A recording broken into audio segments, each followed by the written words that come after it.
కనిపించాలని ఎవరికి ఉండదు. కానీ వయసు పెరగడం అనేది ప్రకృతి నియమం. అయితే సైన్స్ ఈ నియమాన్ని తిరగరాస్తుంది.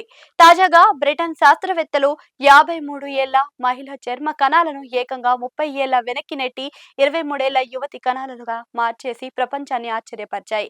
ముసలితనాన్ని జయించే దిశగా పడిన ఈ అడుగు మెడికల్ హిస్టరీలోనే ఒక మైలురాయిగా మారబోతుంది. ఆ అద్భుత విశేషాలు మీకోసం.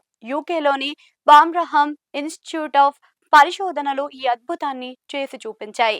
ఇందుకోసం వారు యవనక ఫ్యాక్టర్స్ అనే ప్రత్యేక ప్రోటీన్లను ఉపయోగించారు.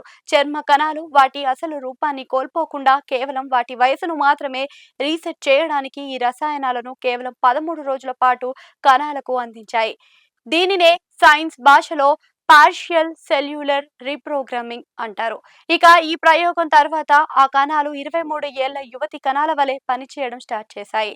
యవనంలో ఉన్నట్లే చర్మాన్ని మెరిపించే కొలాజన్ ను ఇవి విపరీతంగా ఉత్పత్తి చేశాయి. అంతేకాదు చర్మంపై పడిన గాయాలను కూడా చాలా వేగంగా నయం చేశాయి.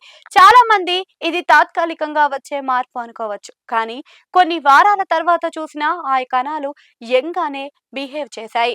అంటే ఇది ఒక రకమైన బయోలాజికల్ రీసెట్. ముఖానికి వేసుకునే క్రీములు, ఇంజెక్షన్లు లాంటి తాత్కాలిక సొల్యూషన్ కాదిది.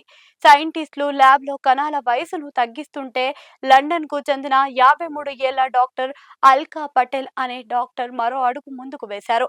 ఆమె తన రోజువారీ విధానంలో మార్పులు చేసుకోవడం ద్వారా తన శారీరక వయసులోనూ ఏకంగా 23 ఏళ్లకు తగ్గించుకున్నట్లుగా చెప్పి అందరినీ ఆశ్చర్యపరిచారు. సరైన ఆహారం, జీవన శైలితో కూడా మన వయసును రివర్స్ చేసుకోవచ్చని ఆమె నిరూపించారు. ఇది కేవలం అందం కోసం మాత్రమే కాదు, భవిష్యత్తులో వృద్ధాప్యం వల్ల వచ్చే ఆర్థరైటిస్, అల్జీమర్స్, డయాబెటిస్ మరియు గుండె జబ్బులను నయం చేయడానికి కూడా ఈ టెక్నాలజీ ఉపయోగపడుతుందని శాస్త్రవేత్తలు గట్టిగా నమ్ముతున్నారు. ఇకపై ఏజ్ పెరగడం అనేది కేవలం ఒక సంఖ్య మాత్రమే కాబోతుంది. ముసలితనాన్ని తగ్గించే ఈ కొత్త సైన్స్ టెక్నాలజీ అందుబాటులోకి వస్తే మనుషులు మరింత కాలం ఆరోగ్యంగా, యంగ్ గా జీవించే రోజులు ఎంతో దూరంలో లేవని ఈ ఘటన సూచిస్తుంది.